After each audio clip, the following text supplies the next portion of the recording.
Veamos el sílabo. A ver.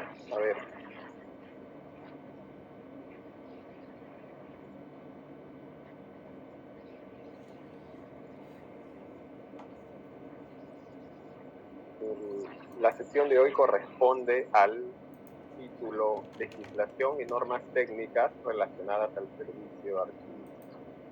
¿Ya? Veamos primero aquellas normas en general asociadas al servicio. ¿Okay?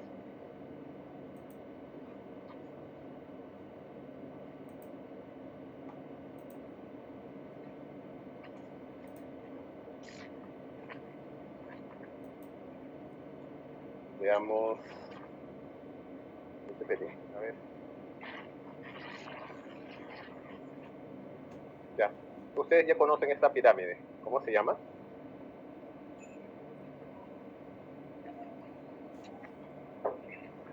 La pirámide de Keops. Ajá, muy bien. Digamos, nos da un ordenamiento visual, ¿no?, de la jerarquía normativa, ¿cierto? Tenemos en la cúspide la Constitución Política del Perú. En el mismo rango podrían estar también aquellos tratados de derecho internacional, ¿no? Tratados, convenios, acuerdos que forman parte del derecho internacional. Entre ellos, pues, ¿no?, la relación del Perú con la Corte Interamericana de Derechos Humanos, ¿no?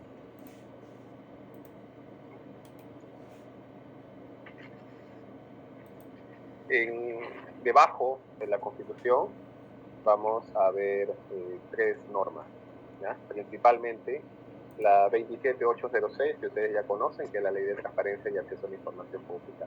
Ley que cuenta con su reglamento. De la misma manera vamos a ver una mirada a la 27444, Ley de Procedimiento Administrativo General, también lo conocen como el LPAG.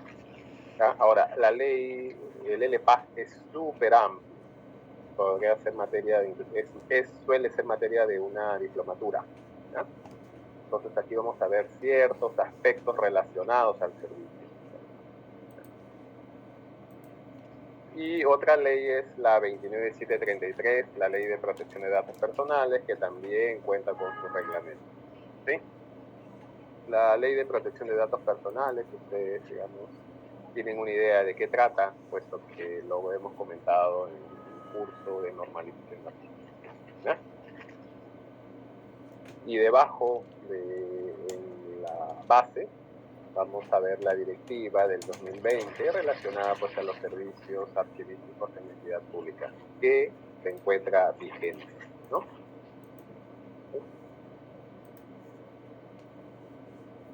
¿Ya? Veamos qué nos dice la Constitución.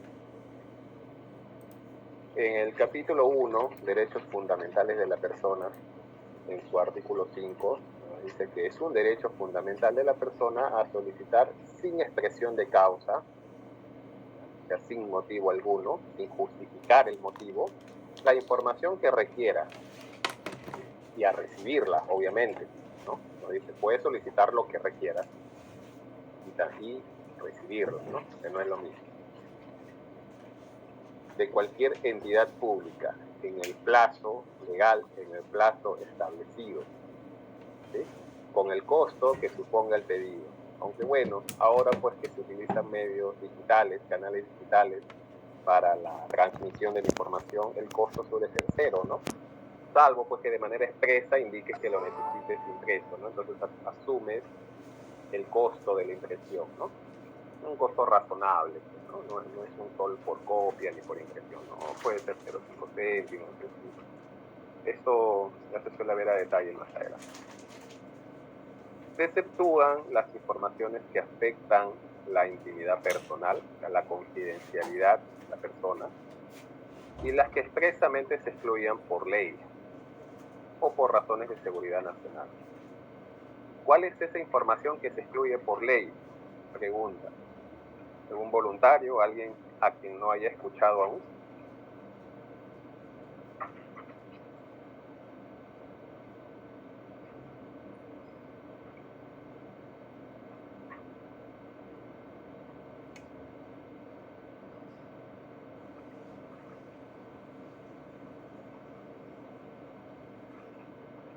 ¿Están allí? Sí, profesor. Bueno, tengo una lista extensa y hasta ahora solamente tengo 3, 5, 6, 7, 8, 9, 10, 11, 12, 13, 14, menos de la mitad a quien he tomado nota de sus participaciones.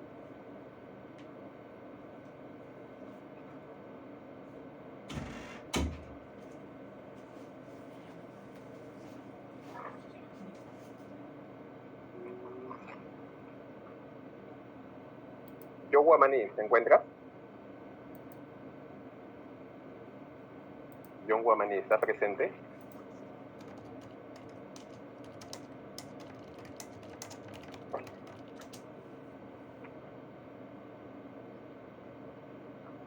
Roberto Calla.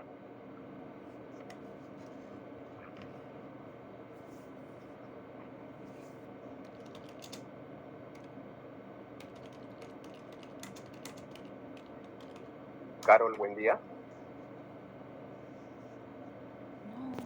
Profesor, buenas noches. Consulta. ¿Qué tal, Carol? No, soy Natalia, Profesor, soy profesor. Carol. ¿Podría repetir la pregunta, por favor? Sí, Como lo me repito, encuentro escuchar, por y favor. en especial para que Carol nos Sí, pueda, yo estoy acá, profesor. pueda participar. ¿Qué tal, Carol? Sí. Carol, en el artículo 5 de la Constitución del Perú nos dice lo siguiente: es un derecho fundamental de la persona a solicitar sin expresión de causa la información que requiera y a recibirla de cualquier entidad pública, ¿no? Entonces nos dice que se exceptúa la información que afecta a la intimidad personal y las que expresamente se excluyan por ley. ¿Cuál es esa información que expresamente se excluye por ley? Sería lo que sería información reservada, ¿no? Documentación Ya, que se mantiene en reserva. claro que sí. Hay 3 tipos. ¿Recuerdas? Ya has dicho una. Información de índole reservada. Ay, ahorita, profesor, no me acuerdo. No me acuerdo los otros dos, disculpe. El 1 es secreto, Ah, ¿verdad? Secreto de reservado. Estado. Y también de Ajá. salud, ¿no? Cuando usted nos mencionó una vez que si una persona Que está afecta a la intimidad personal, personal. ¿no? Ajá, Esta exacto. información debe ser de índole confidencial. Sí, confidencial. ¿Ya? Podemos hacer una por mnemotecnia, ¿sí? ¿Sí?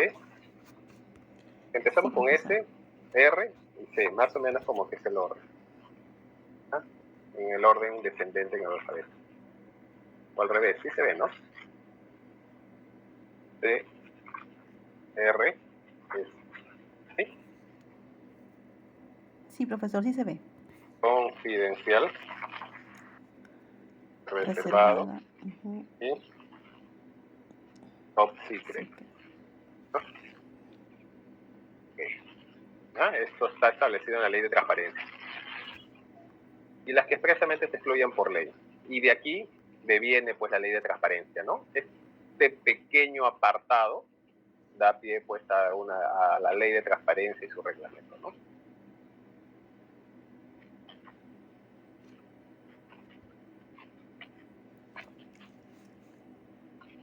Por eso cada cosa que va en la Constitución es tan importante, porque aquí puede venir todo pues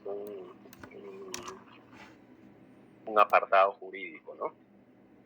La Constitución es como el software, digamos, como la columna vertebral, ¿no? De todo el ordenamiento jurídico del Estado. Digamos,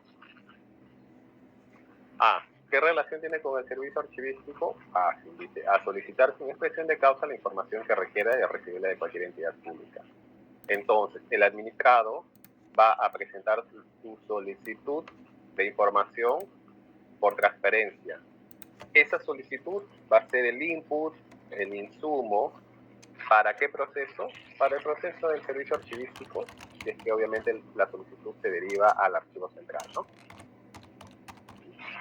O si la información, la documentación se encuentra en el archivo de gestión, obviamente se le va a derivar a la persona a cargo del archivo de gestión o al funcionario, ¿no? De la unidad de organización correspondiente. ¿Sí? Ya, un instante, a ver, veamos.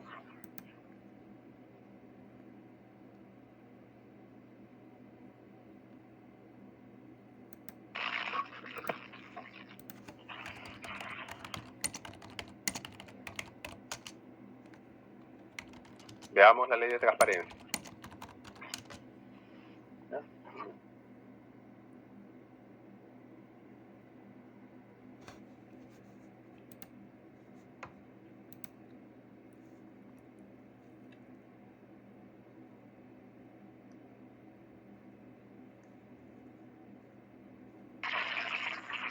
Perdón, señores, estaban tocando el timbre. Ya. Sí se ve, ¿no? ¿Me confirman? Sí, profe. Ya. Ley de transparencia y acceso a la información pública. Veamos, en el sílabo vamos a desarrollarlo en la siguiente clase. Así que le vamos a dar una pincelada nomás ahora. ¿Qué nos dice esta ley? Bueno, en su artículo 3, él tiene un principio, ¿no? El principio de publicidad. Nos dice que toda información que posea el Estado se presume público, salvo excepciones. ¿Cuáles son esas excepciones? Pues la información secreta, reservada y confidencial, que suele ser llamada información clasificada, ¿no? Cuando ustedes vean información clasificada, puede tener tres tipos: secreto, reservado o confidencial, ¿no? Información clasificada.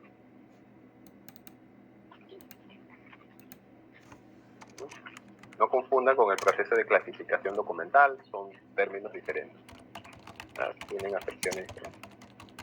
El Estado tiene la obligación de entregar la información que demanden las personas, los administrados, la ciudadanía, la sociedad en general, en aplicación del principio de publicidad. O sea, toda la información del Estado tiene este principio de publicidad, ¿no?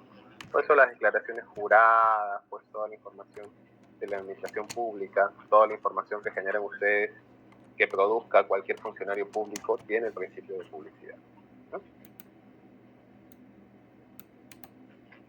¿Qué nos dice el artículo 7? El requerimiento inmotivado, o sea, sin expresión de causa. Que toda persona tiene derecho a solicitar y recibir información de cualquier entidad de la administración pública y en ningún caso se exige expresión de causa para el ejercicio de este derecho. O sea, no necesitas justificar tu pedido, ¿no? Sustentar por qué lo necesitas ni para qué. ¿Sí? Señores, pregunta.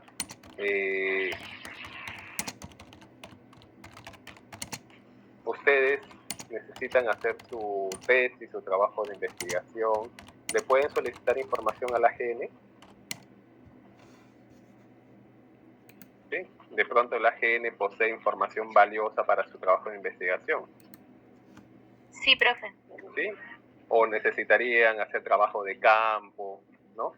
Ir a las instituciones públicas, cursar una encuesta. No, ¿cierto? De pronto la AGN tiene toda esa información, ¿no? Entonces la importancia, pues, ¿no?, de solicitar información por mecanismo de transparencia a una entidad pública, ¿no? Para que pueda ser reutilizado, para que pueda ser explotado, ¿no?, por la ciudadanía en general, ¿no? Muchos trabajos académicos suelen tener como, se suele reunir información por medio de transparencia. Y qué importante, porque finalmente vamos a recibir un documento, ¿no? Y vamos a poder sustentar nuestro trabajo con un documento, ¿no? Que termina siendo una evidencia objetiva, ¿no? Y no a través de una encuesta, una llamada, ¿no? Bueno, estamos hablando de evidencias diferentes, ¿no? Uno es un instrumento de recojo de información, la encuesta, y el otro es de pronto ya la AGN tiene información del censo, ¿no? Ustedes pueden recibir el censo, información procesada, pero ellos tienen la data, ¿no? La data cruda. Entonces, como su compañera Carol ya nos los comentó, las excepciones al ejercicio del derecho a la información pública, ¿no?, es la información clasificada, que puede tener tres tipos: secreta, reservada y confidencial, ¿ya? Eso no nos olvidemos.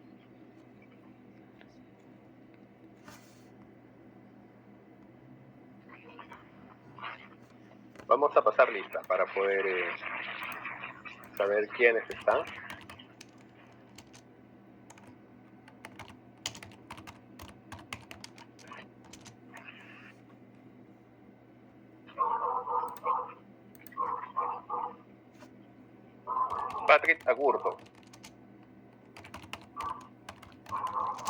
Presente, profesor. ¿Qué tal, Patrick? Michelle Anchelia. Presente, profesor. Buenas noches. Buenas noches, Michelle. Melissa Ángeles. Buenas noches, profesor. Presente. Buenas noches, Melissa. Stuart Aparicio. Presente, profesor. Buenas noches. Buenas noches, Stuart.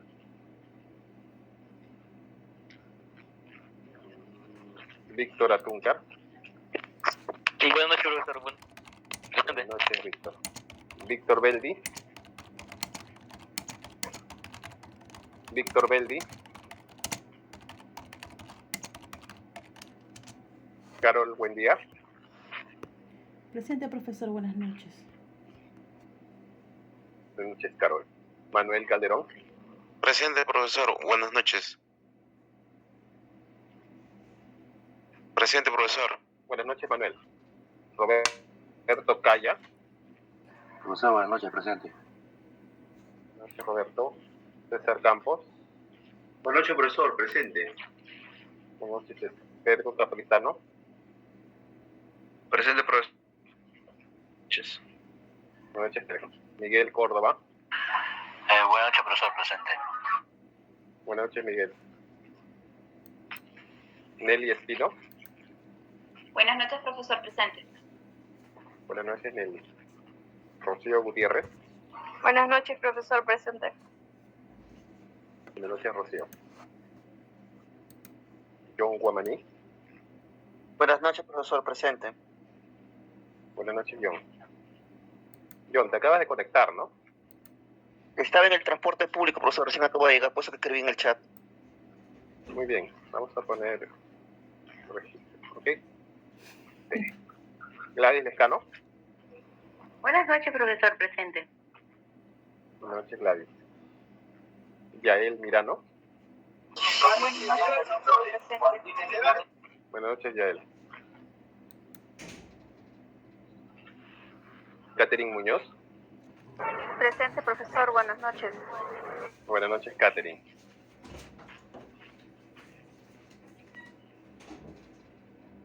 Llamé a Roberto Calla, ¿sí, no? Sí está. Profesor, buenas noches, presente. Buenas noches, Roberto. Ya, vamos a poner T. También te llamé, Roberto. En este registro de asistencia hay para marcar la asistencia y la tardanza. Dado que han sido llamados y no contestaron en su momento, estamos poniendo la T. ¿Sí? Profesor, disculpe, yo recién salgo del trabajo. Disculpe, recién me conecto. Descuida. Ya. Muy bien. Gladys Lescano. Buenas noches, Gladys, profesor. Presente. Buenas noches, Gladys. Yael Mirano también llamé, ¿no? Ya. Yael Mirano. Catherine Muñoz. Presente, profesor. Buenas noches. Buenas noches, Catherine. Juan Obando. Buenas noches, profesor. Presente. Buenas noches, Juan. Jonathan Pajuelo. Presente, profesor, buenas noches. Buenas noches, Jonathan. Ana Paredes. Buenas noches, profesor. Presente. Buenas noches, Ana. Gerson Padoy. Buenas noches, profesor. Presente. Buenas noches, Gerson. Pascual Ramos. Buenas noches, profesor. Presente. Buenas noches, Pascual. Jorge Sarmiento. Presente, profesor Arcos. Buenas noches, Jorge. Luis Simón. Presente, profesor. Buenas Buenas noches, Luis. Gonzalo Suárez. Buenas noches. Presente. Buenas noches, Gonzalo. Kiara Tirado. Buenas noches, profesor. Presente. Buenas noches, Kiara.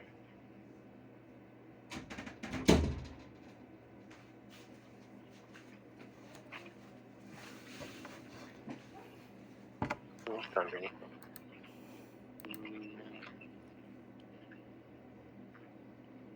Ya. Miguel Velázquez. Buenas noches, profesor. Presente. Buenas noches, Miguel. Alan Zavala. Alan Zavala. No está Alan. Natalia Sea. Dime. Buenas noches, profesor. Presente. Buenas noches, Natalia. Roxana Zuni.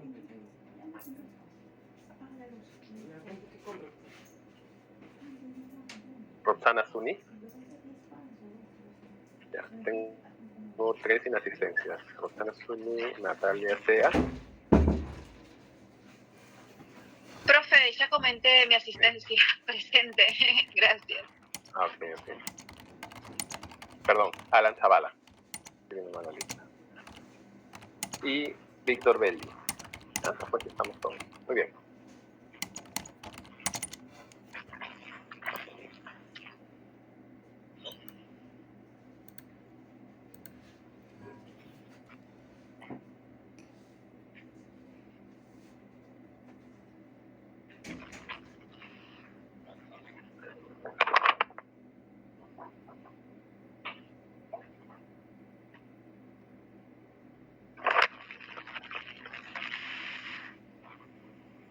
Digamos.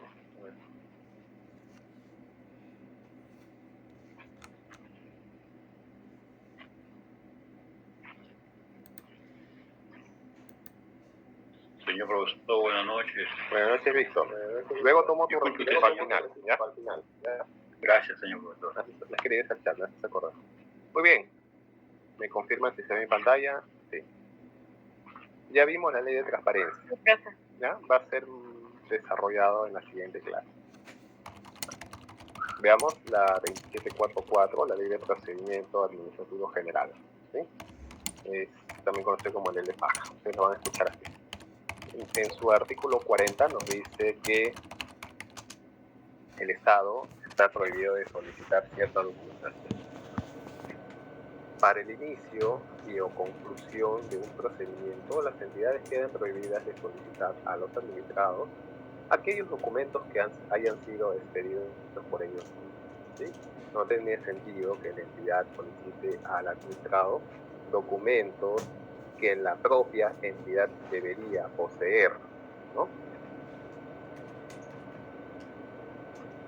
Profesor, disculpe, sobre eso, ¿qué pasaría si se desea hacer una reconstrucción de un expediente? ¿Sobre qué razón? Sí, hay un procedimiento. Sí. O sea, debería... Ahora, pueden solicitar para la reconstrucción de un expediente, claro que sí, pero digamos no hay un carácter imperativo, ¿no? Que me refiero en este caso, en este artículo, por ejemplo. Sí, acá dice por eso mismo que para el inicio de un procedimiento o conclusión, la entidad está prohibida de solicitar, ¿no?, como requisito un documento que ellos deberían poseer, ¿no? En otras palabras, es administrado. Si quieres que concluya o inicie un procedimiento, ¿no?, tú debes presentar esta documentación, ¿no? Prohibido. Ahora, para la reconstrucción de un expediente, ¿puede mediar una solicitud de la entidad pública al administrado? Claro que sí. Esto se ha visto en muchos casos con documentación de los jubilados, ¿no?, de la ONP, ¿sí? En una situación de rescate, creo que lo comenté en alguna clase antes, en un contexto pues de reconstrucción de los expedientes para pues organizar toda la documentación de los jubilados, ¿no? Se ha solicitado a las entidades privadas, a empresas y administrados en general que puedan presentar toda aquella documentación que sustente su vínculo laboral con empresas, ¿no? Con empresas que pueden ya haber sido extintas hace muchos años, ¿no?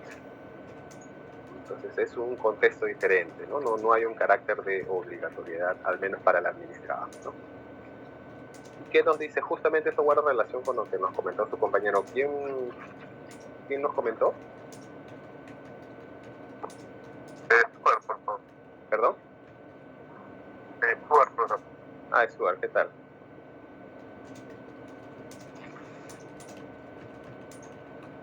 Artículo 153, intangibilidad del expediente. Si un expediente se extraviara por X motivos, la administración pública tiene la obligación, bajo responsabilidad, de reconstruir el mismo. Dice bajo responsabilidad, o sea, habrán un deslinde de responsabilidades, habrán responsabilidades administrativas, ¿no?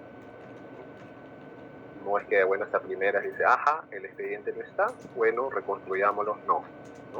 Hay responsabilidades mediante. ¿Sí?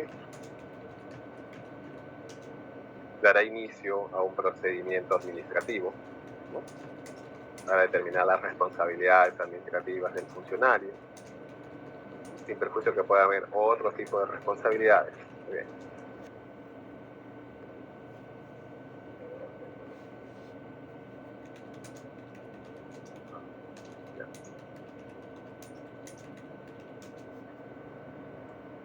¿Está relacionado al servicio estos artículos? Claro que sí. ¿Sí? Por ejemplo, para llevar a cabo un servicio archivístico, ¿no?, la entidad pública, si la entidad pública posee esa documentación, tiene que llevar a cabo las acciones necesarias para reconstruir el expediente y poder atender un requerimiento del administrado, ¿no?, a través de un servicio archivístico. ¿Sí?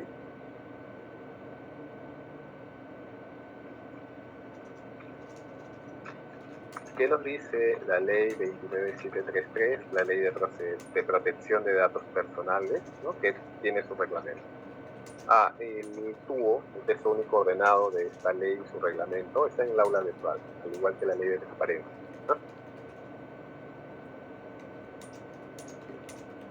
La ley de protección de datos personales tiene por finalidad, pues, proteger aquella información que pueda afectar la reputación, ¿no?, de las personas.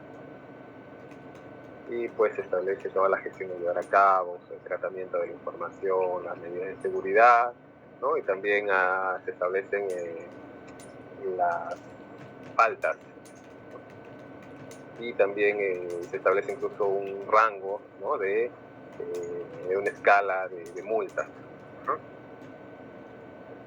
Entonces, vamos a ver algunos aspectos, algunos conceptos de la ley de protección. ¿Qué nos dice? Que el banco de datos es el soporte físico, o sea, el medio de almacenamiento, que puede ser físico, automatizado, no automatizado, en el que se reúne, se almacena de manera organizada un conjunto de datos personales que forma parte de la información personal, ¿sí? El banco de datos personales, así lo llaman, ¿sí?, el conjunto organizado de datos personales, automatizado o no, independientemente del soporte. Puede estar en un soporte digital, en un soporte físico, ¿no?, desde físico, magnético, digital, o sea, pues servidores, discos duros, discos ópticos, USB, etcétera, etcétera. U otros que se creen, cualquiera fuera la forma o modalidad de su creación, formación, almacenamiento, organización y acceso. ¿Y cuáles son los bancos de datos personales no automatizados? Aquel conjunto de datos de personas naturales, no computarizado. No computarizado y estructurado conforme a criterios específicos, que permitan acceder sin esfuerzos desproporcionados a los datos personales, ya sea que centralizado, Pregunta. Gonzalo Suárez. Sí, buenas tardes. Un archivo, o sea, el acervo documentario de una entidad, ¿puede calificar como un banco de datos personales no automatizado?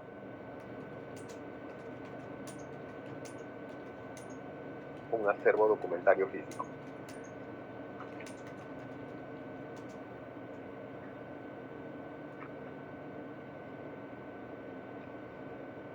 ¿Qué nos dice su concepto?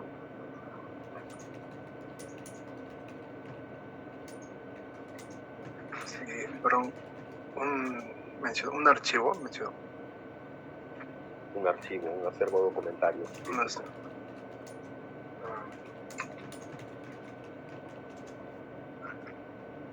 Yo creo que sí. ¿Por qué? ¿O cuál? Específicamente, ¿qué archivo? ¿Qué archivos?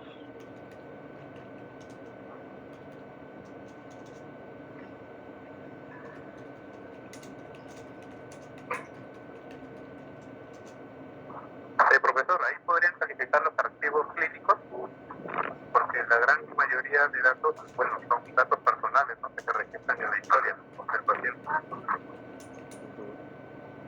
Sí, ¿Stuart? muy bien, Stuart. Sí, las historias clínicas, ¿no? Así los llaman. Las historias clínicas califican como un banco de datos personales no automatizados. Es un acervo documentario físico, ¿sí? Que pueden ser las resoluciones, los juicios, los expedientes correos, etc. En este caso estamos hablando de las historias clínicas. Y es, digamos,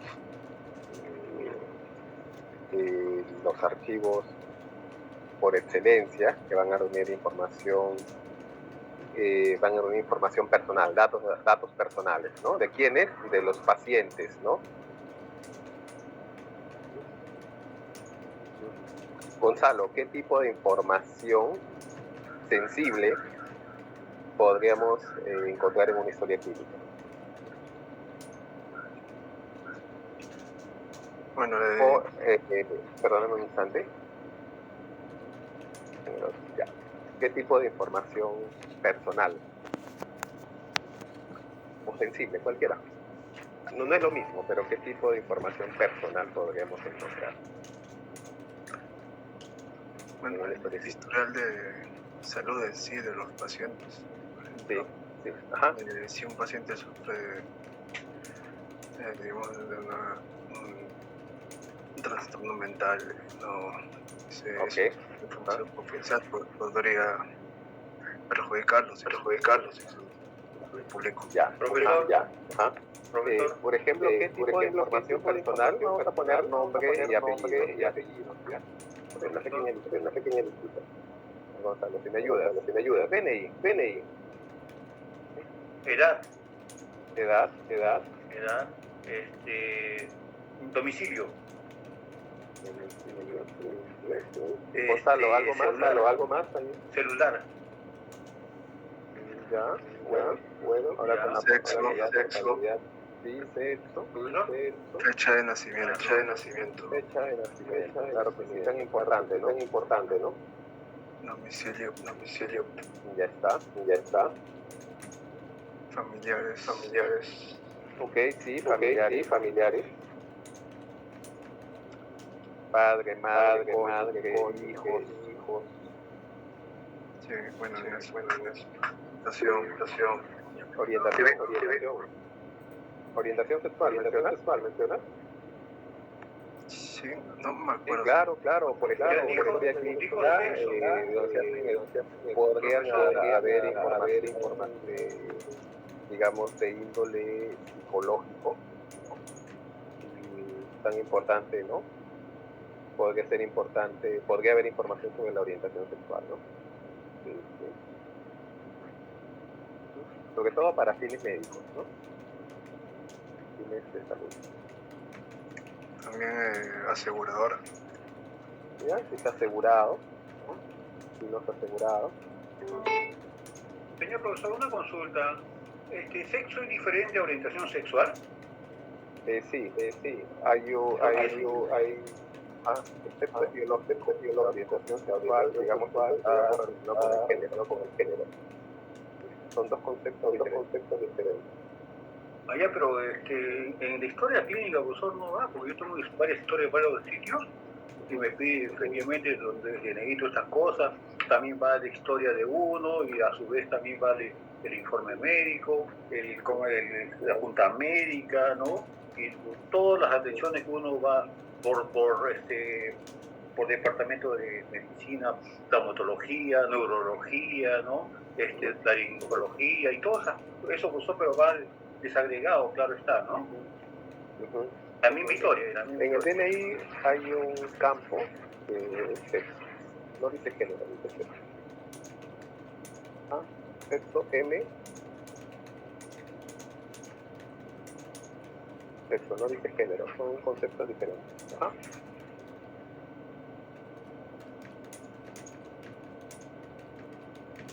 Para fines médicos podría haber información sobre la orientación sexual.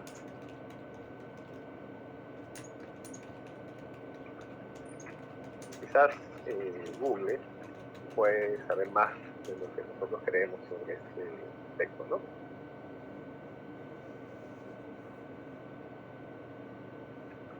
Bueno, Google o cualquier buscador, ¿no? Ya, muy bien. Sigamos.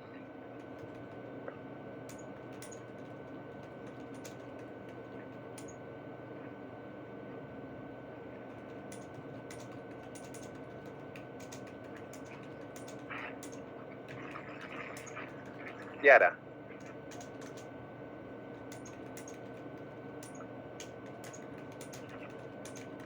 ¿Se encuentra Kiara tirado?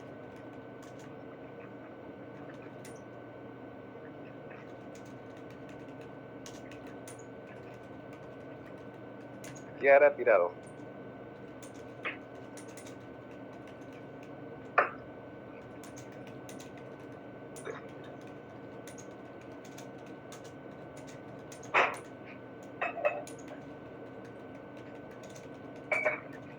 No está Kiara.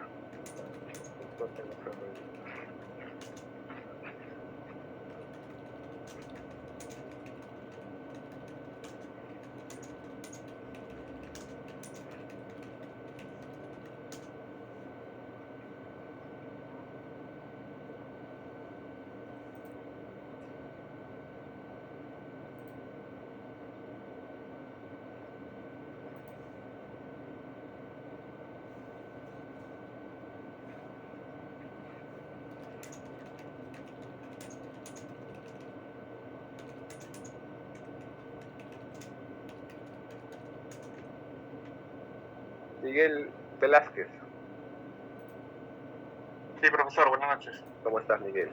Miguel, la Oficina de Gestión Documentaria, que podría ser el órgano de administración de archivos, ¿ya?, tiene a cargo el proceso de recepción documental. ¿Sí? Es el canal por el cual se recibe la documentación que se dirige a una entidad pública. ¿Sí? Tiene una mesa de partes presencial, un equipo de personas que están ahí en el mostrador y reciben la documentación, ¿no? Que envían las entidades públicas, privados, los administrados en general. Y tiene también una mesa de partes virtual. Veamos una mesa de partes virtual. Otra vez eso no existe. ¿Me sigues? Estoy compartiendo pantalla. ¿Sí? Sí. Ya, excelente. Entonces, los administrados envían su documentación por este canal digital.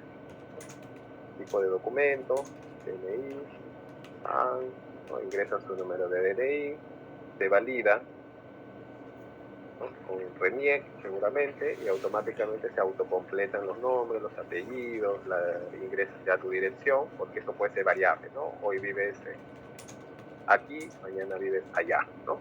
El número de celular también puede variar, por eso es que no se autocompleta solamente nombres y apellidos, ¿ah? Tu celular, hoy puedes tener un celular A, un número A, mañana B, ¿ya? Un correo electrónico. Y piden confirmar correo electrónico, porque justamente a esta dirección van a enviar la respuesta, ¿ok? Ya. Esta información se va a capturar en un sistema de información, ¿no? Se va a registrar en un sistema de información. Ese sistema de información lo podría administrar la Jefatura de Informática, Tecnologías de la Información, o sea, el área de Tecnologías de la Información, ¿no? Y obviamente la Oficina de Gestión Documentaria, porque está a cargo del proceso de recepción documentaria, ¿sí? ¿Me sigues hasta ahí? Todo bien, ¿no? Ya. Miguel, esta información es un banco de datos personales. La información que se va a capturar por medio de este canal.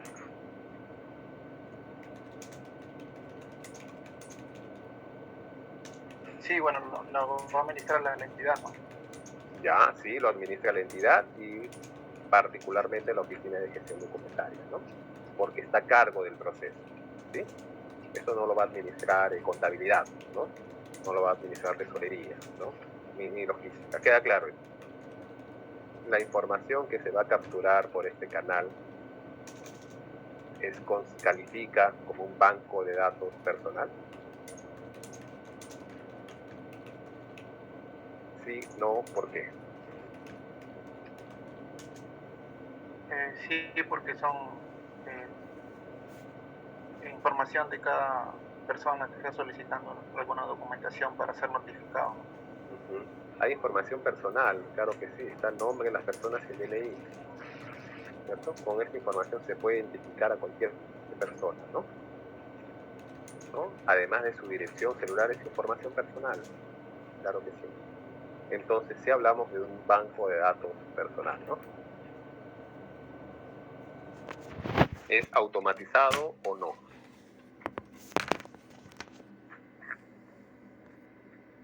Quizá.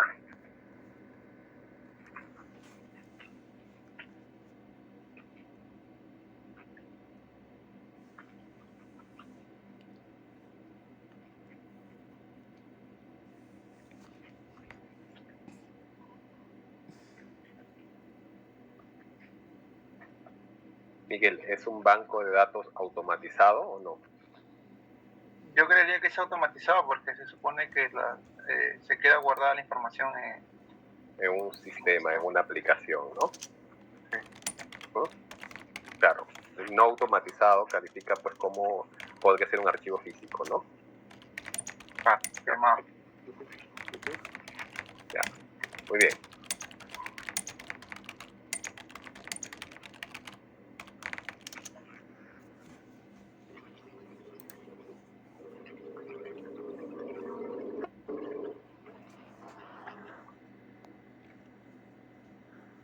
Digamos.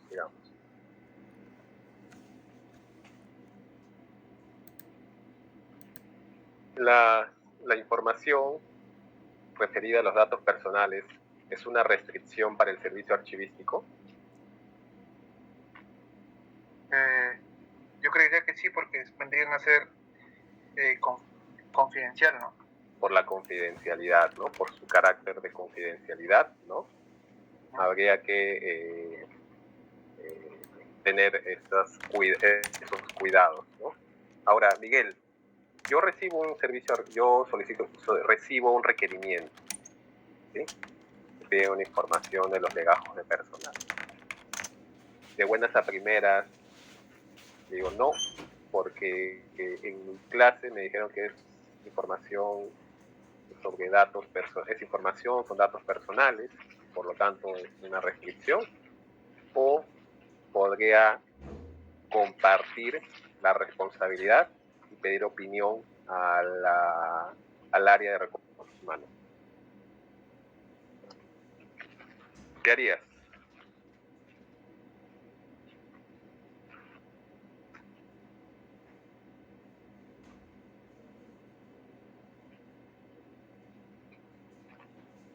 Miguel o Kiara. En ese orden. Miguel, Kiara, ¿están? Kiara se fue, qué pena. No, profesor, buenas noches, estoy aquí. Lo que pasa, mi compañero me está llamando. Profesor, ¿me escucha? Sí, te escucho. ¿Me decías? Sí, profesor, lo que pasa es que estoy ahorita caminando en las calles porque me voy a poner una ampolla porque estoy muriendo. Se me está yendo la voz.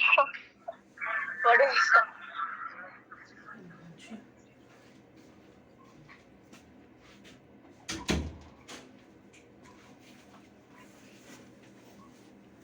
Profesor. Sí, Miguel. Dado que Kiara como que está y no está, vamos a considerar eso en la lista. Miguel, ¿me decías? Sí, bueno, es una opinión, pero si es que es se está solicitando la información de manera interna, esta sí creo que sí puede ser compartida porque está dentro de la entidad. Ah, ya, claro. Si lo solicita Recursos Humanos, ellos es el área poseedora, productora de la información, ¿no? Entonces, digamos, ellos tienen un acceso directo, finalmente es el área que ha producido la documentación, ¿no? Me refiero si yo recibo un requerimiento por transparencia con la información que está en el archivo central y me derivan el requerimiento al archivo central y tienes que atender ese requerimiento. La respuesta es negativa porque calificas, ¿no? Porque concluyes que son datos personales y que de acuerdo a la ley no debe ser atendido no debe ser remitido al administrado, al solicitante, o compartes el requerimiento con recursos humanos, o sea, pides opinión a recursos humanos, ¿no? Le informas del requerimiento. ¿Qué harías? ¿Qué harías? A veces estos conceptos están, ¿no? Pero hay que aterrizarlos a la realidad, a un caso determinado. ¿Qué harías, Miguel? Yo creo que debería ir a la siguiente instancia. ¿Cuál es la siguiente instancia? Que si no esté mal es el tribunal de... Lo das, niegas la atención y que vaya al tribunal, a la segunda instancia. Sí. ¿Y por qué no lo compartirías? ¿Y por qué no compartirías el requerimiento de recursos humanos? Porque, bueno, en mi caso yo no estaría seguro, preferiría que sea alguien que conozca más del tema, ¿no? Ah, ok. Porque si me preguntas mi personal, yo no estaría seguro. Preferiría que sea la siguiente instancia. Ok. Pero voy a hacer algunas preguntas. ¿Quién produce esa Profesor, información? pasa que es una información bastante privada y para realizarse esto creo que debería haber algo bastante fuerte, ¿no? Ajá. Para que se pueda habilitar, ¿no? Claro, debería ser jurídica para que se pueda acceder a esa información. Muy bien. Pero yo pregunto, si me piden una información de datos personales que está en un legajo de personal, o sea, te están pidiendo un legajo de personal, ¿no? Y ¿quién produce esa información? Recursos humanos. Entonces ellos conocen calidad de esa información, ¿no?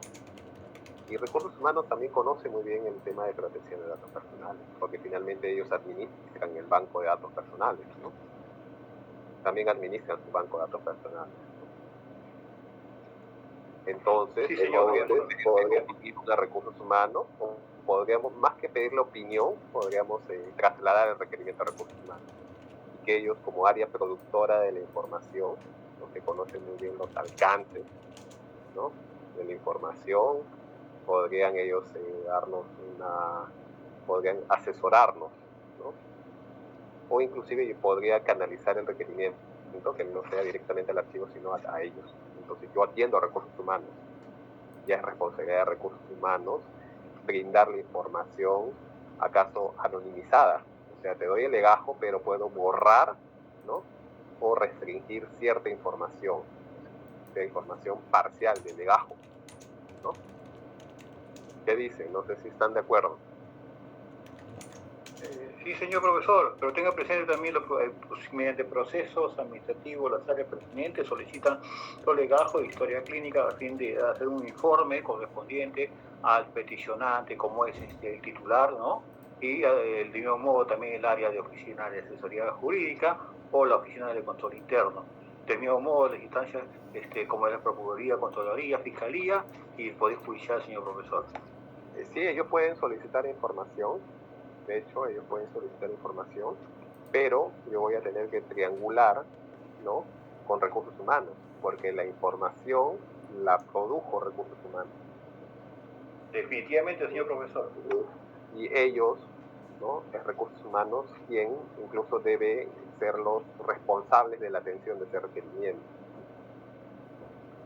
Profesor, el recurso humano se ha desagregado, así que en muchas instituciones existe el área de legajos, que ellos son, si bien la unidad de personal es el ente rector de todas esas oficinas, que tiene oficinas no desconcentradas, pero es la área de legajo que mediante los procedimientos normativos vigentes, elabora y procesa los requerimientos si están acorde a la normativa vigente, señor profesor. Sí, buena acotación. Sin embargo, tratándose, si se trata de un requerimiento, por ejemplo, de una instancia, una entidad, un usuario externo, una fiscalía, una contraloría, ¿no? O si es preferible derivar el requerimiento, ¿no? Comunicar el requerimiento al titular de recursos humanos, ¿no? No sé de las funciones del área de legajo, ¿no? Quizá de pronto es el archivo de gestión nada más. Quienes conocen los alcances los límites de la información, ¿no? Es el titular, ¿no? O sea, finalmente la responsabilidad recae en el titular. Miguel, ¿estarías de acuerdo? Sí, profesor, pero también me queda una duda, porque si bien es cierto esto podemos saberlo en el sector público, ¿qué pasaría en el sector privado? Ya que hay muchas instituciones que son transnacionales, o esa información no se comparte con los de otros países, porque por ejemplo algunas tienen sus sedes en otros países y Perú es su sucursal. Sí, la ley y el reglamento de protección de datos personales, o sea, digamos, como concepto, es internacional, ¿no? Hay un reglamento para la Unión Europea, porque finalmente hay, como mencionas, empresas transnacionales que recogen datos personales y la jurisdicción a veces, transmiten información a otros países pueden tratar estos datos, ¿no? O las responsabilidades puedan estar fuera de la jurisdicción de un país, entonces hay regulación bastante fuerte en Europa, ¿no? En Norteamérica de hecho que también, entonces es correcto lo que mencionas, que una empresa privada, digamos, podríamos hacer lo mismo, también compartir la responsabilidad con recursos humanos. O por qué no atender directamente a recursos humanos y que ellos califiquen la confidencialidad de la información, ¿no? De pronto pueden atender al solicitante no con la totalidad de la información, sino una parte. Pueden utilizar algunos mecanismos para, no sé, borrar, ocultar, anonimizar, encriptar, ¿no? Esa información. Yo le puedo pedir información a email, digamos, y ellos me pueden compartir información, no sé, de un censo, un estudio. Me van a dar información, la data, pero obviamente la data personal no va a estar disponible, ¿no? Para mí, no me la van a brindar.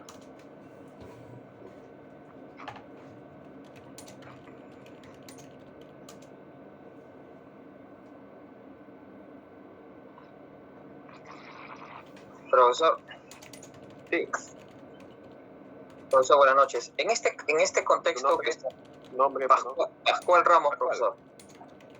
Sí, las centrales de riesgo privadas manejan información como las que usted ha escrito hace poco. Ajá. Nuestro nombre, direcciones, edad, correcto. Sexo, no sé si orientación sexual, pero... Lo dudo, no tiene que ver para una calificación de riesgo, ¿no? De riesgo financiero. Ahora, estas centrales de riesgo privadas, sobre todo, adquieren toda esa información y la venden a las instituciones financieras. Sí. Ahora, perdóname, un banco, una empresa comercial puede tener más información de la que creemos, supongo que sí, pero bueno, esa información de orientación no sé, podría ser útil, no lo sé, de pronto alimenta su algoritmo, no tengo idea. Yo asumo que no. Claro, no, seguramente que sería una información interesante para poder determinar algún producto, ¿no? Un producto específico. Un buscador de datos, un buscador de información, Google, Brave, cualquiera, de hecho que tiene esa información, ¿no? Y sabe más de nosotros que nosotros mismos inclusive, ¿no? En ese aspecto. Ya, nos decías con las empresas calificadoras de riesgo. Sí, las centrales de riesgo privada manejan nuestra información. En este caso estaría en el banco de datos personales. Ellos sí, administran banco de datos personales. Hay un titular y un responsable para la administración de ese banco. Así lo establece la ley. El titular y el responsable. Claro, pero esa es la entidad financiera que compra la información. Pero ellos no tienen... Las centrales de riesgo son los que le venden la información a las entidades financieras. Claro, lo que está regulado también a las entidades financieras. Si no, el tema era que probablemente no sé si todos, pero probablemente las entidades financieras tengan más información nuestra que nosotros que la sepamos y no la conocemos, porque yo sé que en mi historia clínica sé más o menos qué cosa debe contener mi expediente, pero dudo mucho de que muchos de los que, bueno, que sepamos qué es lo que qué información maneja la central de riesgo sobre nosotros. De ahí que probablemente no se visibilice mucho pedir nuestra propia información en las centrales de riesgo. Sí. Ahora, Pascual, lo que mencionas, de pronto esa información, estoy asumiendo, no soy especialista en el tema, de pronto la SBS audita esa información, ¿no? Y lo conoce, y solo lo saben ambos, ¿no? Digamos, para fines de auditoría, para fines de control, ¿no? Como nosotros como clientes, yo desconozco qué información nuestra pueden poseer. De hecho, que debe estar regulado por norma. Y la ley de protección de datos personales es bien rígida, hay multas bastante fuertes. En la cuarta unidad o en la tercera lo vamos a ver con más detalle. Okay, pero bueno, yo sí le menciono lo siguiente. La SBS mantiene información básicamente financiera, con qué entidades financieras trabajamos, cuánto es nuestro saldo capital, las líneas de crédito que manejamos, nada más. Y si somos avales, ¿no? O representante legal de una institución. Las centrales de riesgo privadas, además de eso, incluyen información comercial, SAC, papeletas, los protestos, si vemos alguna entidad. Y todo ese conjunto hace justamente asequible a cualquier entidad financiera usted comprarlo, adquirirlo, y bueno, pues llamarnos para decirle, ¿sabes qué? Tienes una línea aprobada. A eso, profesor. Pero no sé si lo compran directamente o pagan por consulta. Por ejemplo, tú tienes una deuda y te ponen en Infocor, ¿no? Y tú quieres que tal empresa vaya en Infocor, creo que pagas. O sea, no es una compra directa, sino pagas por consulta, por suscripción. Algo similar debe ser. Señor profesor, Perdón, Pascual. Profesor. Termino con esto, Víctor. Varios tienen tarifa plana. Ok. Sí. Ok. Sí, seguramente se te pagan por suscripción, por consultas, ¿no? Sigue, Víctor. Gracias, compañero. Profesor, solamente para contar que el Servicio de Banco y Seguro de Perú no solamente ve temas de bancos, también ve los temas previsionales, profesor.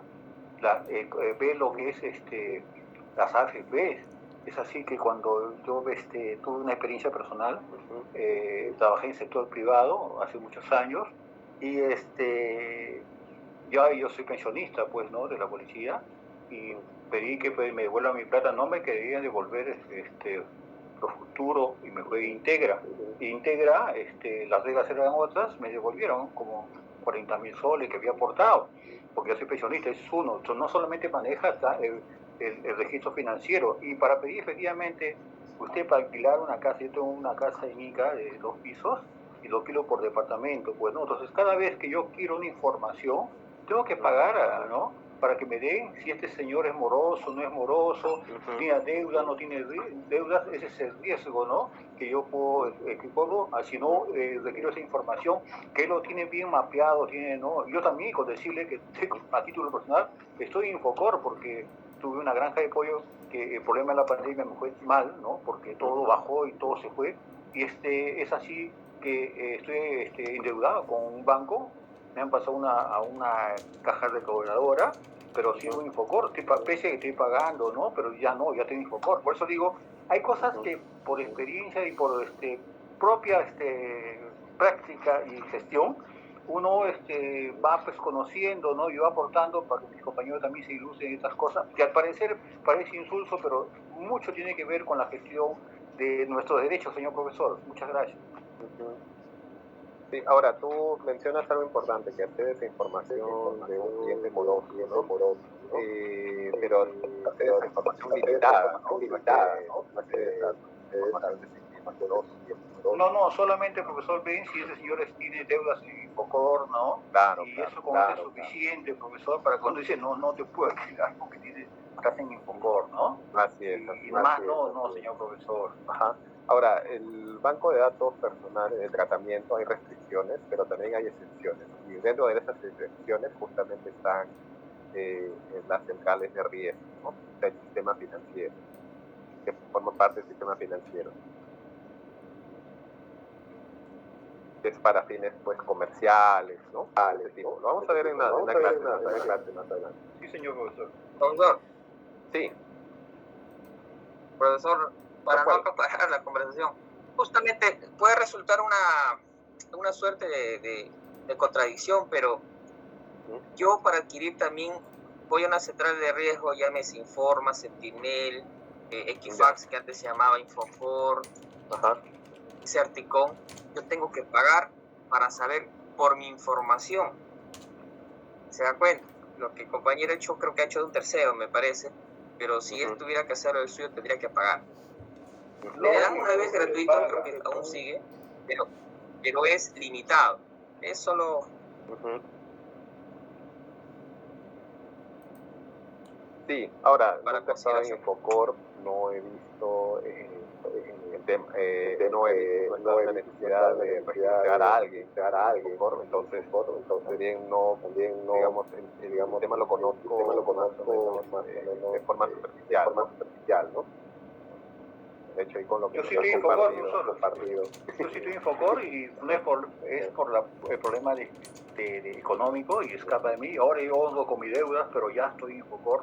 Mientras que no cancele todas mis deudas, porque antes el banco, cuando usted le da un crédito, o cualquiera sacamos un crédito, y usted paga hasta acabar su crédito, no hay problema, no está en Infocor. Pero cuando usted no paga, posteriormente pasa Infocor y la central de riesgo que automáticamente la habilita a usted hasta que no cancele al 000, ¿no? Y recién después de 6 meses lo habilitan para de vuelta a adquirir un crédito. Sí, de hecho que se puede pedir una constancia de no adeudo, ¿no? Profesor. Sí. Disculpe, profesor, pero en realidad todos estamos en las centrales de riesgo. Lo que pasa es que algunos tienen mala calificación y otras tienen buena calificación o simplemente no hay calificación. Por eso es que cada uno genera un código en SBS. Claro. Distintamente estamos con buena calificación, mala calificación. Por eso es que nos llaman las entidades para decirnos, ven acá, tienes una línea. De hecho, ese código debe estar asociado a nuestro DNI. Y desde el momento que ingresas, desde el momento que tienes una cuenta de ahorros, una tarjeta de crédito, ¿no? Ingresas al sistema. Y de hecho que cada vez es más, nuestra información financiera está digitalizada, ¿no? Nuestros recibos por honorarios se generan a través del sistema SUNAT, ¿no? Ya esta información se captura de forma automatizada, ¿no? Ya quien no tiene una cuenta de débito, ¿no? Una cuenta de ahorro para el pago de nuestros horarios, nuestros sueldos, ¿no?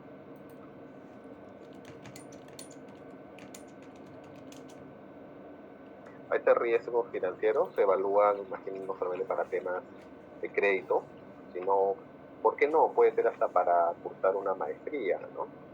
Una universidad privada de prestigio puede evaluar nuestro riesgo financiero, ¿no? Porque, digamos, yo asumo que le interesaría saber que voy a culminar la maestría y no va a haber deserción, ¿no? Lo cual afecta pues al programa, ¿no? Imagínate que haya deserción en el primer ciclo.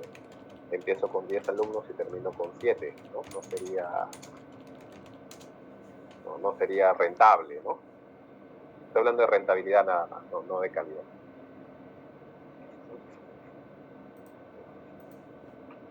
Sí, colegios de prestigio, además de hacer evaluaciones de tipo social, me imagino, ¿no? Una serie de requisitos, seguro que también hay una central de riesgo para los padres, ¿no? Más aún porque los estudios en un colegio, hablando de colegios top, son a largo plazo, ¿no? Normalmente el estudiante ingresa para culminar toda la primaria, toda la secundaria, ¿no? Entonces es importante hacer esta evaluación de riesgo financiero, ¿no?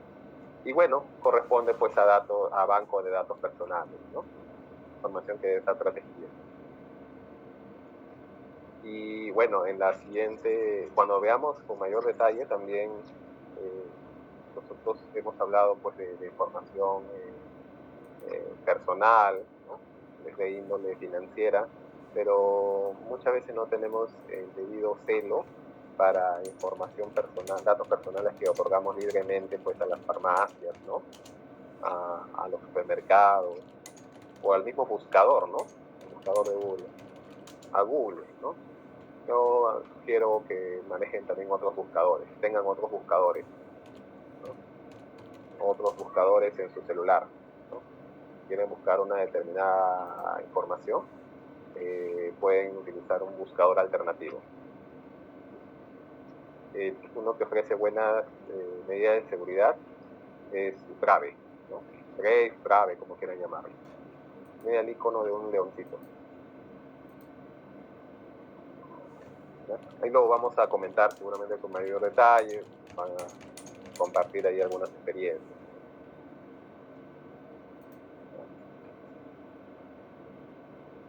A ver.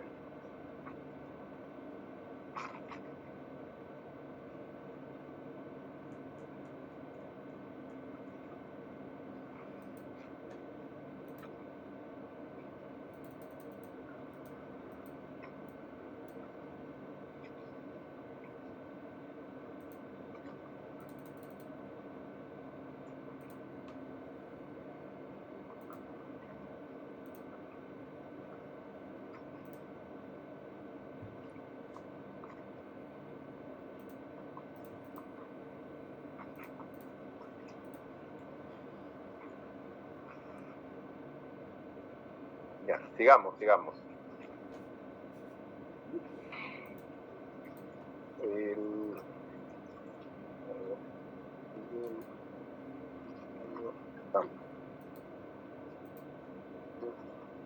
¿Algún voluntario para leer el artículo 9, principio de seguridad? Presente, señor profesor. A ver, Víctor, por favor. Gracias, señor profesor. Ley 29733. Ley de protección de datos personales. Artículo 9. Principio de seguridad. El titular del banco de datos personales y el encargado de su tratamiento deberán adoptar las medidas técnicas, organizativas y legales necesarias para garantizar la seguridad de los datos personales. El artículo 17. ¿Cómo no, señor profesor? Artículo 17. Confidencialidad de los datos personales. El titular del banco de datos personales, el encargado y quienes intervengan en cualquier parte de su tratamiento están obligados a guardar confidencialidad respecto de los mismos y de sus antecedentes. Profesor, gracias. Acá mencionan, en el artículo 9 mencionan dos responsables, o digamos dos entidades, ¿no? El titular del banco de datos y el encargado de su tratamiento. El titular puede ser el jefe, el coordinador, el gerente, ¿no? El área de recursos humanos, digamos, y el encargado puede ser el área de legajos, ¿no? La persona encargada del área de legajos, como me lo dije. Entonces deberán adoptar las medidas técnicas, organizativas, o sea, todo el ordenamiento y las normas necesarias para garantizar la seguridad de los datos personales, ¿no? Para proteger. Y en el artículo 17 menciona que el titular de banco de datos personales, el encargado y quienes intervengan en cualquier parte de su tratamiento, podría ser el archivero, el profesional de archivos, el encargado de legajo. Sí, no, señor profesor, no es. Es otra área que está a disposición. Si bien está sobre la jerarquía de recursos humanos, coordina mucho con la disposición normativa con el archivo central, pero es un área independiente, como decir, con un archivo desconcentrado o descentralizado, ¿no, profesor? Ah, ok.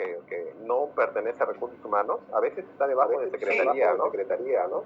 Sí, no, directamente pertenece a recursos humanos, porque sí tengo esa experiencia, señor profesor, con todo respeto. He manejado pues todos los archivos de legajo de todo el Ministerio de Educación a nivel nacional, y también conozco el Ministerio del Interior, también he visto cómo es su organigrama, ¿no? Y lo maneja efectivamente recursos humanos, señor profesor.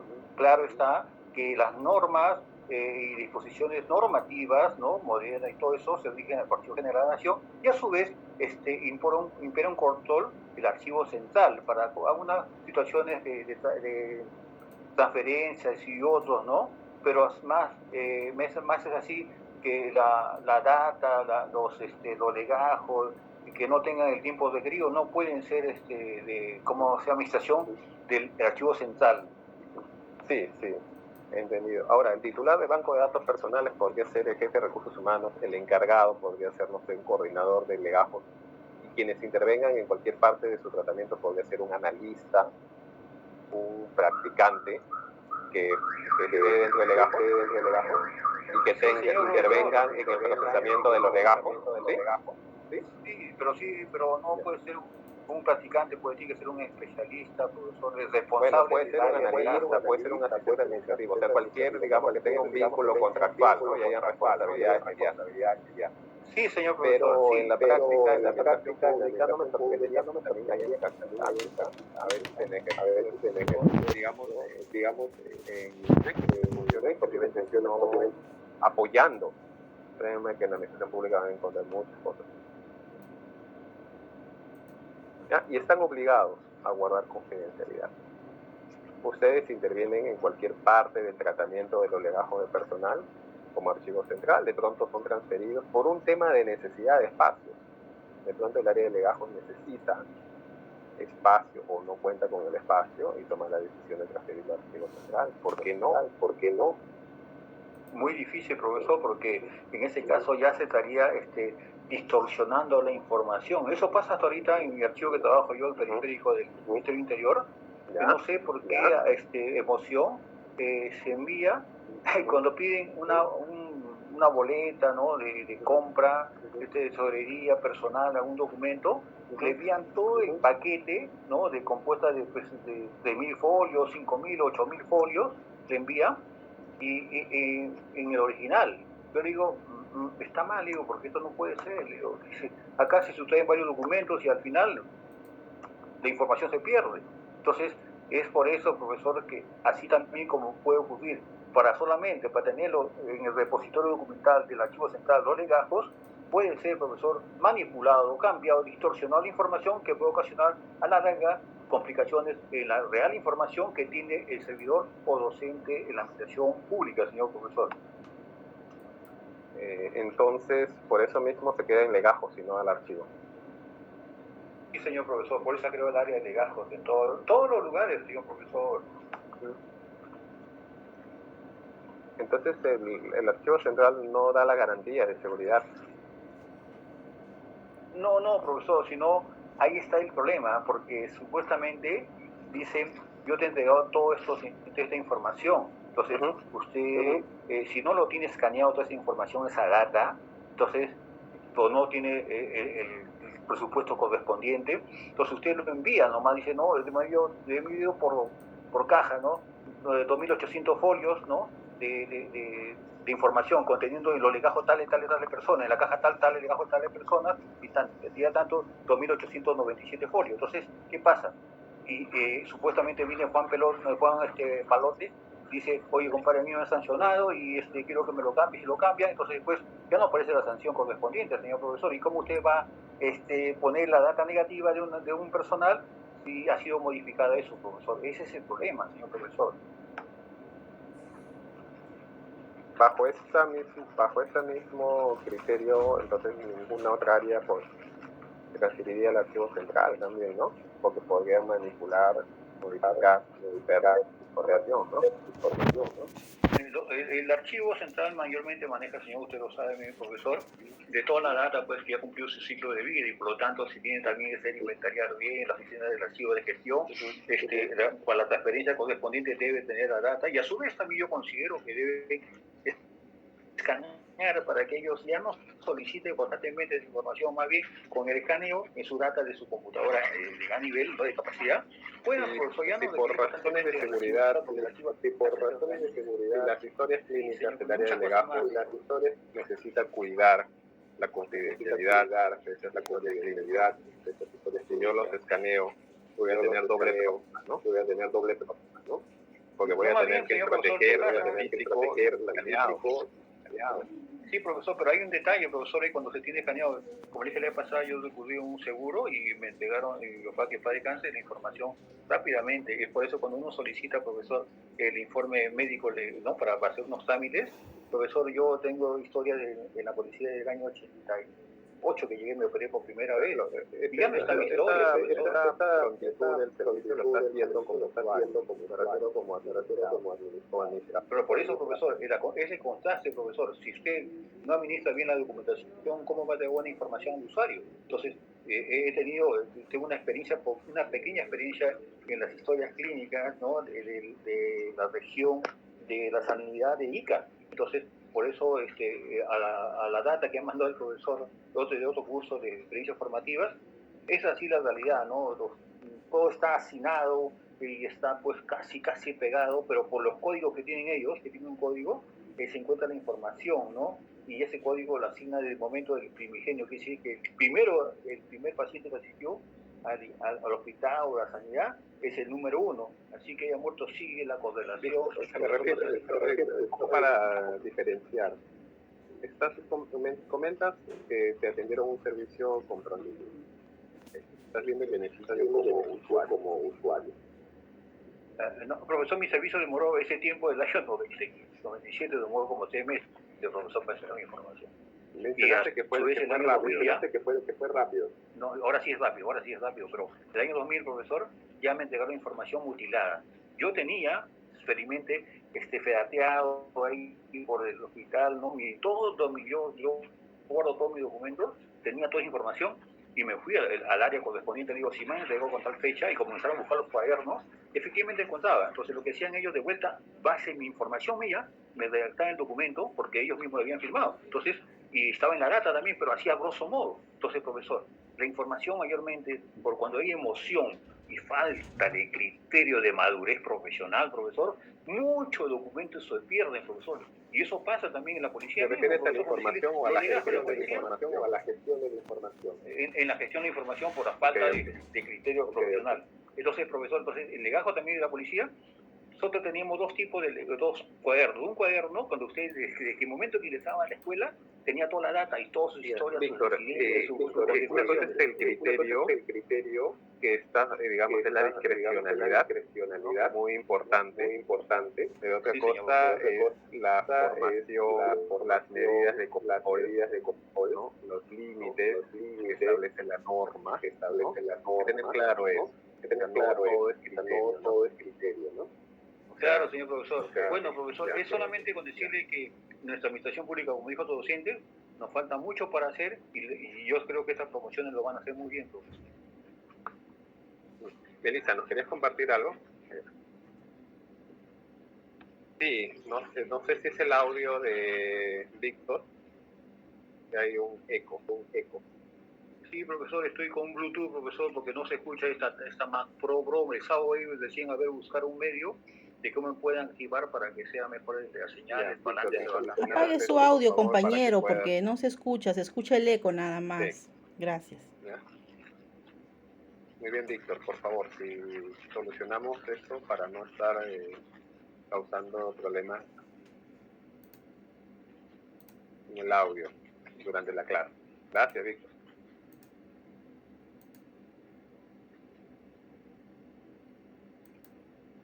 Me avisan si es mi audio, ¿sí? Que tiene eco. No, profesor. Su audio está bien, profesor. Ah, ok, ya. Muy bien, gracias. Sí, de pronto está con la computadora. Estoy solamente, no estoy con el Bluetooth, no sé cómo me escuchará, pero no estoy con el Bluetooth, estoy solamente con la laptop. No sé, si me escucha bajito de repente, profesor. Veamos en la siguiente clase si persiste el problema. Gracias, Víctor.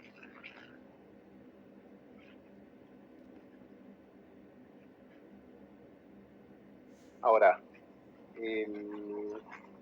para terminar la clase, voy a compartir lo siguiente. Existe una ISO, lo vimos en el curso de normalización, una norma ISO para seguridad de la información, que es la familia de la 27000, ¿cierto? La ISO 27001, ¿no? Los requisitos, ¿no? En un sistema de gestión de seguridad de la información. Y INACAL hace su trabajo y adopta la ISO y promulga una norma técnica peruana, ¿sí? Una norma técnica peruana que es de cumplimiento facultativo, aunque puede haber excepciones, sobre todo a ciertas entidades públicas, ¿no? no sé, determinadas entidades públicas están obligadas a implementarla, ¿no? Por ejemplo, INEI, entre otras de determinados sectores, ¿ok? Entonces, ¿existe la norma técnica? Sí. ¿Por qué implementar esta ISO de seguridad de la información? Justamente para proteger la información, los datos personales. Me explico. Yo soy una entidad pública que posee muchos bancos de datos personales y de acuerdo a la ley de protección de datos personales debo protegerlas porque si no estaría haciendo infracciones, estaría sujeto a infracciones, acciones, ¿no? Entonces, ¿cómo voy a cumplir con la protección de los datos personales? ¿A través de qué herramienta? Una de ellas es implementar la ISO de seguridad de la información. ¿Sí? Ya. ¿Quedó claro? Antes no se le hacía mucho caso a la ISO de seguridad de la información. ¿Sí? Una norma ISO súper técnica, para algunos era chino, ¿no? Poco caso, una norma ISO de las tantas que existen, ¿no? Salió la ley de protección de datos personales, dijeron señores, entidad pública, privada, empresas, ustedes tienen banco de datos personales que deben ser declarados y deben protegerlos, deben cumplir todas las medidas técnicas, organizativas y legales para garantizar la seguridad de esos datos personales que ustedes permiten. Ya. Y si no, va a haber sanciones económicas. Entonces, yo, gerente general de esa empresa privada, ¿qué hago? Bueno, hay que proteger esa data, esos bancos de datos personales. ¿Cómo? ¿Con qué herramientas? Una de esas puede ser la ISO de seguridad de la información, que también lo podemos ver en el curso más adelante porque está relacionado también al servicio, ¿no? La protección de la información. Entonces, ¿cuáles son los principios para garantizar la seguridad de la información? ¿No? 3 principios básicos, ¿no? Es una triada así: confidencialidad, integridad y disponibilidad. ¿Me puede pasar lista? Ya pasé lista, Víctor, a medio. Al final de la clase me escribes por el chat y anoto. Entonces, esa triada ya busca que la seguridad de la información cumpla con 3 principios. Confidencialidad. Ustedes ya lo conocen. Ya conocen el término de confidencialidad, estos son los límites a la privacidad de la información, ¿no? Que justamente también tiene que ver con poner ciertas restricciones de acceso a usuarios no autorizados, que solamente puedan acceder a la información a aquellos usuarios determinados con el acceso con los atributos declarados, ¿no? La integridad es que la información esté completa, no alterada, no manipulada. Y disponibilidad, que sea accesible. Esto es clave y está relacionado al quehacer archivístico. ¿Cómo va a estar disponible? Si se trata de un banco de datos no automatizado, o sea, un acervo documentario, como nos comentó Miguel, ¿no? Entonces, para que esté disponible, esa información tiene que estar bien organizada y bien inventariada o bien descrita a través de instrumentos descriptivos. En la gestión de archivos contribuye a este principio, a esta finalidad, a la disponibilidad de la información. ¿Sí? Muy bien, señores. Hasta aquí la clase de hoy. Tomo nota, Víctor, de tu asistencia.